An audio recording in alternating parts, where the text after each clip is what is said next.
My name is Pelin. I'm coming from Istanbul, Turkey. And actually I'm a chef, but right now I'm doing my own business in Bodrum. I was born and raised in Istanbul, but then I moved to Bodrum. Do you know where is Bodrum? It's the southwest of Turkey. It's a very touristic area right now. And in there I'm managing my own small cooking school in there. And I have a degree on gastronomy and culinary art department. And then I went to for my master thesis to the cultural studies department to study food culture. And in there I did my master thesis about offal, and with my consultant, with my teacher Özge Samancı. And as far as I know, this Oxford Symposium, also Aylin Öneytan, I know you know her very well. She just encouraged me to go to here, and it's just such an honor to be with you in the Oxford Symposium. It's my dream, and it's now it came true, and I'm so excited. And I just want to how it's working. No. You have to make it up to 5. Okay. Yeah, there you go. Yes, this is my family, an old Istanbul family. This photos was dated back early 1950s. My grandfather and grandmother, and now she's looking like that. Still beautiful, isn't she? And I grew up in a family of old Istanbul and began to learn about my food culture through the stories told by my grandfather and grandmother. And offal was one of the leading components of our dinner tables. If nothing else, there will be a pot full of liver and boiling for the cats. We are giving the liver and lungs to the cats also. And but unfortunately, I lost my grandfather one year ago, and I wish that he could watch me in this area. And this is our daily routine, our daily dinner table. You can see our tripe soup. This is a garlic and vinegar sauce for this soup. And this is a lamb's liver. We call it Albanian liver, but I will tell you why we call it Albanian liver. Actually, it's not. And this is also Albanian liver. I will tell you more about it. So the lack of adequate written material about this topic encouraged me in pursuing my research on offal. Then I wrote a thesis that I mentioned before with my food history teacher Özge Samancı 3 years ago, and now it is published as a book. And I just brought my book. Although it's in Turkish, you can just maybe pass around and have a look at. There is some pictures on it. And so I just wanted to tell you a bit more about how is my offal research started. When I was desperately seeking a subject for my final project at the gastronomy school, I found myself looking and standing in front of a GRG, a liver shop. GRG means a liver shop in Turkish. And this is the real scene. I was like standing this scene, and I stared at the lungs and livers, the head, the tripe, and remembering my childhood tastes and missing them, and realizing that this amazing food culture was quickly disappearing. And at that moment, I chose my path to become an offal advocate and a chef. That is how I started my early 20s, to set an example for young chefs like myself that offal is not awful. So, offal. This is a very early picture of a GRG, liver seller on the street. He's from Albania. I will tell you why. And let's have a look at the word. In Turkish, this word offal is sakatat. So you can see the other words also. The word for offal in Turkish, sakatat, is coming from Arabic, as Sami Zubeyda mentioned yesterday. And it means that it's useless or fallen parts of every object and the inedible parts of the animal. But however, in Turkish cuisine, offal was never considered as a waste or undesired part. But on the contrary, it was always fed to small children, hopefully giving them strength, as Mokoto does. It is also true that depending on the cultural context, offal might both be considered as a food for the poor or as a delicacy that commands a high price. And this is, yes.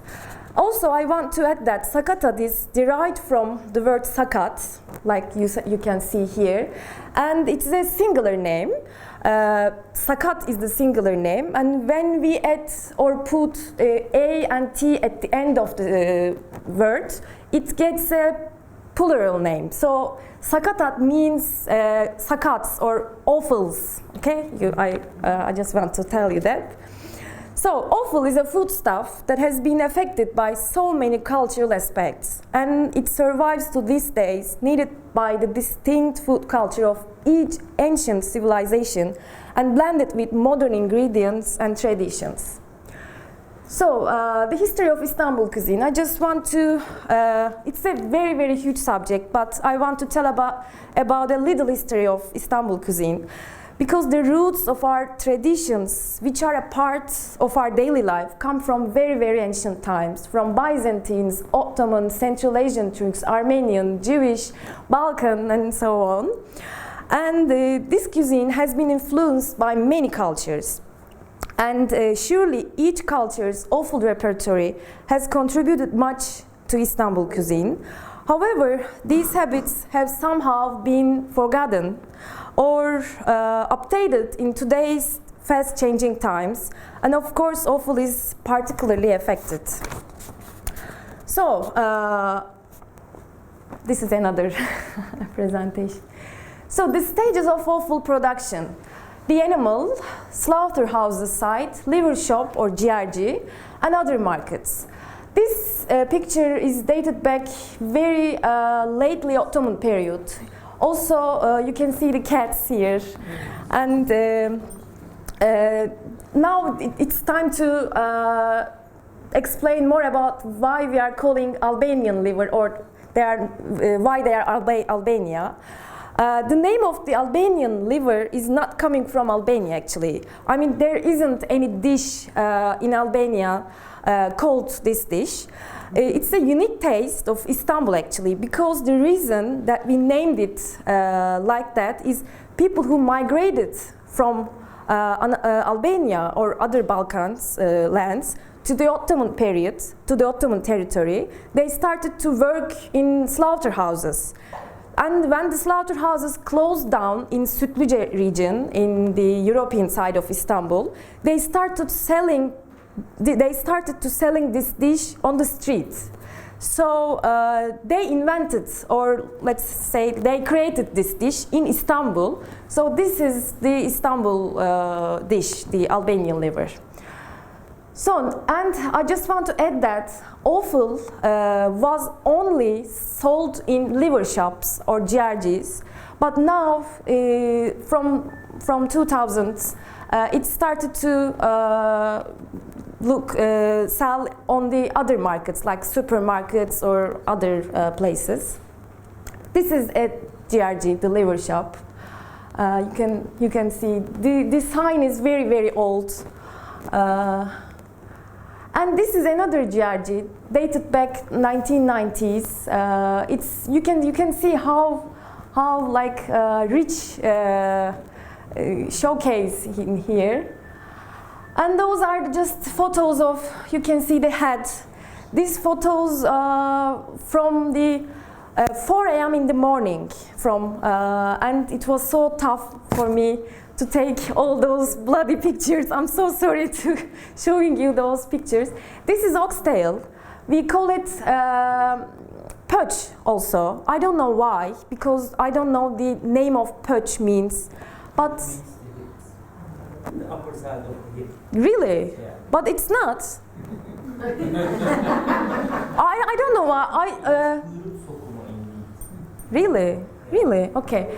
And you can just see that my GRG, he's just explained this oxtail as a flower. I don't know why, but maybe he's right, because it looks like a flower also. And this is also an ancient picture of the Albanian liver seller. And those trotters, Mokoto. So let's move on. You can see the fat of this tripe fat. It is interesting because it was used in sweet pastry making in Istanbul cuisine. We are just before the margarine thing, the margarine industry. We were using this fat to create some sweet pastries like börek or cookies or something like that. And the tripe shops also sell those fats, oils inside of the cans. Yes, my main subject.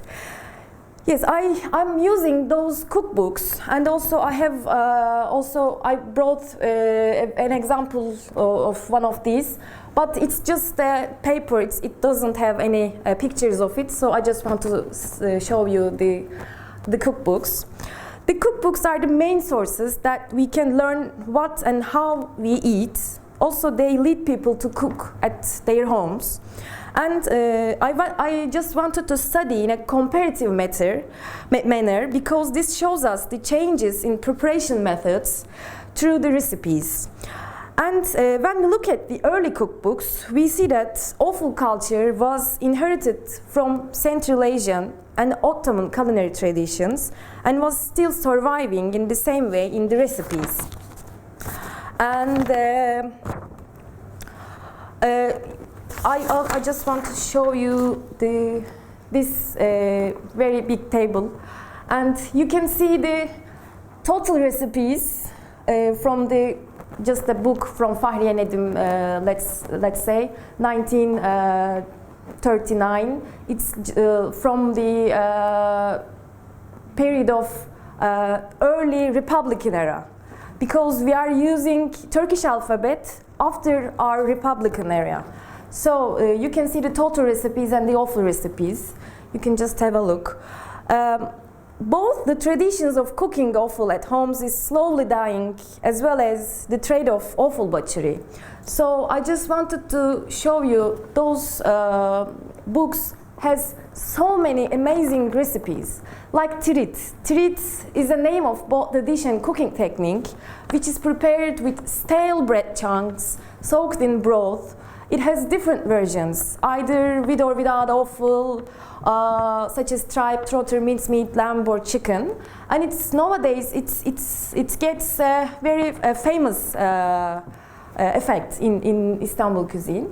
And in this book of Fahriye Nedim, dated back 1928, tirit with marrow, trotter, liver, tripe, and various tongue recipes are the remarkable ones among those recipes. Also, it's very, very interesting that we have the Edirne style tongue recipes comes from the Ottoman period. It is so interesting for us because our Edirne is a city in the very east of the Turkey, and it was famous by its Edirne style tongue, but now they are just famous about their liver style dishes, and it was just a good example of that. And this is another book from Ekram Muhiddinian, and this book also a textbook used in the girls' schools. So there are 27 of recipes in the books, and tripe soups, like tripe with chickpea, European-style recipes such as suckling lamb head cooked in parchment paper. You can see how alla franga style or European-style dishes was that we see in this book. And also Bahri Özdeniz's book. This book is very, very interesting. I brought this book with me. If you want, I can just give and have a look. You can have a look at. This book also has European and Turkish culinary culture mixed together. And recipes such as trotter treat, trotter pelte, a kind of gel dish like mokoto, and the fried sheep intestines stand out among the other offal recipes. We see that also treat reappears also in this book. And also there is a very, very amazing and interesting recipe of stuffed trotter. It's called paça dolması. 3 years ago, I just applied this symposium about stuffed and wrapped foods with this subject, but now I'm here. Okay. And it's very weird that because you know the trotter is very hard and the muscles parts of the boiled trotter are cut out before. The remaining and soft meat parts are chopped up and cooked with onions and spices, then stuffed into trotter meat. This dish used to exist in the Ottoman period also. And when we come into 1970s, we see the Necip Ertürk. He's a 5-star hotel chef, and he was, he also wrote some very interesting dishes, like you can see, where is the dish name? Oh, jartlak kebab. Like it's throat kebab. And in Gaziantep region, we have this recipe. And Trakya sweetbread, it's trace, am I right? Trace sweetbread. And also it's the first time that we came across the sweetbread in the cookbooks. We use sweetbreads, we use oxtails, we use intestines, but it's so weird that in the cookbooks, there's just one recipe of sweetbread and there's no recipe about spleen and oxtail. It's so weird to me. I don't know why. Yeah, I can explain it a little bit, but I don't know the exactly why. And this book also from Sevim Taner. She's also a teacher of nutrition and home economics. The target group consists of her students, and the recipes like Italian-style tripe soup is an example for alla franga recipes because she's like teaching the students very much like alla franga and European-style dishes. And also brain soup and brain souffle and brain fritters I just came across firstly in this book in 1985. And am I have time? You've got about 6 minutes. Okay then, I'm very sharp. Okay. And also Leman Cılızoğlu Eryılmaz. This book also reflects the decrease of offal recipes in cookbooks because offal is completely out of the soup. Like for example, we call tripe soup now in our home dishes as faux tripe soup or yalancı işkembe. And in this recipe, tripe soup is prepared using chicken skin instead of tripe and named as tripe soup from chicken skin in that book. So it was so interesting for me. And this is also a conclusion. This is the same tables of these here. You can just want to have a look how the total recipes and the offal recipes vary. And now I have good news to you because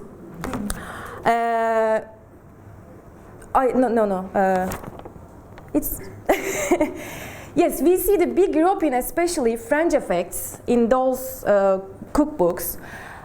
For example, that I mentioned before, brain with souffle, brain with mornay sauce, Italian-style tripe soups, deviled kidneys, and canapes with tongue, and so on. And it's very good that now we are using all of this very good offal stuffs we are now started to using those things as well. And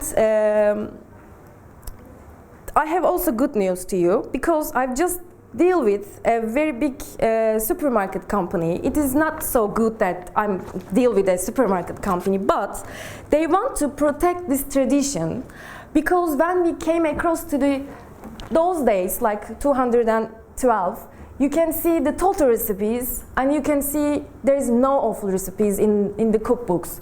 So we have just deal in a